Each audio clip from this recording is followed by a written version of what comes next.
గుల్లే మనం సల్లే ఆ గతికి తెచ్చింది ఇలా ప్రజల గతి. మరి మనం కూడా ప్రజలు కూడా ఆలోచన చేయాలి. ఆవేశం కాదు. గాడిదలకు గడ్డేసి బలరకు పాల్పడితే వస్తాయా? మరి ఇప్పుడు ఏం చేయాలో ఆలోచించాలి. ఓ తమ్ముడు అన్నాడు హైదరాబాద్ లో ఇల్లు కూడా కొడితే, కేసీఆర్ అన్నా యాడున్నావు నువ్వు రావాలి, కత్తి వాన్ చేతిలో పడితే యుద్ధం నన్ను చేయమని పడుతుంది. అంతేనా? ఇది కూడా విచారించాలి ప్రజలు.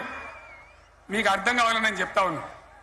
అందుకే ఓడగొట్టుకున్న కాడనే వెతుక్కోవాలి.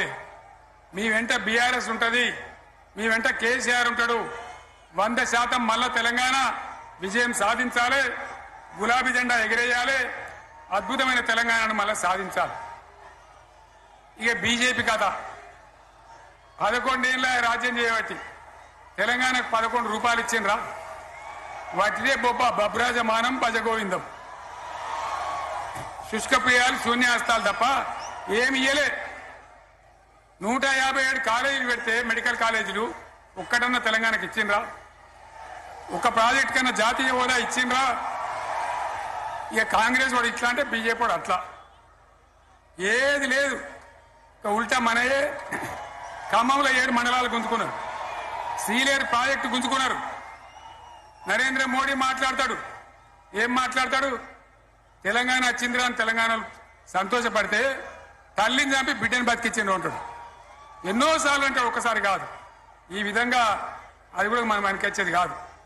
ఈ సందర్భంలో ఒక మాట బీజేపీ అంటే నాకు జ్ఞాపకం వచ్చింది. ఇవాళ కేంద్ర ప్రభుత్వం కగార్ అనే ఆపరేషన్ పేరు మీద ఛత్తీస్గఢ్లో యువకులను గిరిజనులను ఊచకోత పోతా ఉన్నారు. అది ధర్మం కాదు. వీళ్ళు ఏమైతున్నది, నక్సలైట్లు ప్రతిపాదన పెడుతున్నారు.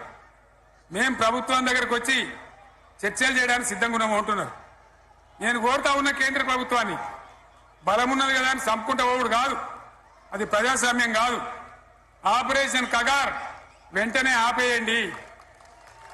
వాళ్ళని పిలిచి, ఆ నక్సలైట్లను పిలిచి డెమోక్రటిక్ స్పేస్ ఇచ్చి చర్చలు జరపండి. వాళ్ళు ఏం మాట్లాడతారో చూడండి. అది కూడా నల్లనా తెల్లనా దేశం ముందరికి రాని. కానీ అట్లా కాదు, మొత్తం ఏరి పారెత్తాం, కోసి పారెత్తాం, నరికి పారెత్తాం అంటే మిలిటరీ ఉన్నది మీ దగ్గర కొడతారు. కానీ ప్రజాస్వామ్యం అనిపించుకోదు. ఈ మాట ఢిల్లీకి ఉత్తరం పంపిద్దామా? మీరందరూ సపోర్ట్లు కొడితే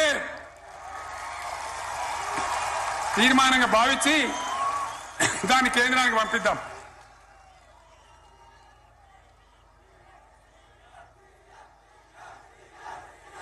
ఇక్కడ 30